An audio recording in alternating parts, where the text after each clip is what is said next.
ถือว่าเพแห้งหลายเติบแล้วเนาะเพนักกว่าเก่าอีกตอนนี้ผู้ใดไกลไปไกลมาก็ระวังกันเด้อเนาะรถนักนะรถใหญ่เนาะนี่รถช่องดื้อบางคันเป็นบกข้ามในครัวบัดซุ่มนี่เนาะเป็นให้เจ้าของน้ำมาเอาอยู่ภาคพี่เนาะปฏิจอดอยู่ภาคพุ้นบางเจ้านะเนาะบุกล้าข้ามในครัวรถนักแต่รถจักรก็พอตุ้ดไปอยู่เนาะแต่ว่าอันตรายเนาะถ้าว่าขับระวังนี่อาจจะล้มได้เนาะเพราะว่าครัวมันเพแห้งตัวนี้ไม้มันโดกเนาะบางบ่อนก็เป็นงูเนาะเดี๋ยวสิยับไปเบิ่งเนาะใกล้ๆเลยสีถ่ายก่อนเนาะ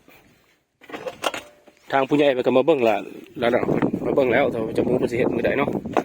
ก็เฮาก็ระวังเด้อประสนเฮากันไปกันมาเนาะนี่น้องน้อยไปของเฮาเฮียนกระลายเนาะทางเส้นนี้โดกแล้วเนาะแต่ว่าบุ้งมือใดเพิ่นสิมาซ่อมให้เนาะบอกกับเพหลายแล้วเนาะถือว่าระมัดระวังกันเด้อเนาะเด็กน้อยเนาะเพแห้งหัวมันส้มมันย่างพี่น้องเอ้ยนี่วางนี่กันดิเนาะนี่อันตรายเนาะตีรถถีบลงไปนี่เรียบร้อยแล้วรถจักรมากับข้ามกับคืนเนาะถ้าว่าบ่ระวังนะผู้ที่บ่เคยเที่ยวนะเนาะบัดอื่นบัดไก่เนาะพี่น้องเนาะให้ระวังรถนักก็มันห้ามเลยเนาะตอนนี้ห้ามเลยนี่ลงนี่อันตรายพี่น้องหักหมดแล้วเนาะไม้มันดอกหลายปีแล้วตั้งแต่สมัยได้ละทางขวดนี่เนาะโดนหลายปีแล้วตัวนี้เนาะมีแต่เอาไม้นี่มาใส่ซื่อๆพี่น้องเลยบอกว่าบ้านเมืองเขาคือว่าไม้หลายอยู่เนาะจากเมื่อใดเนาะสิได้นี่ตัวนี้ก็ชุดนักพี่น้องกันหลายปีแล้วดิเนาะ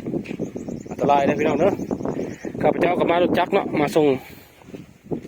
ลูกมาบ้านนี้เกิดกลายไปกันมากบุญโอกาสได้ถ่ายเลยแหละพี่น้องโดดแล้วบ่ได้ถ่ายมาตัวนี้แห้งนักตื่ม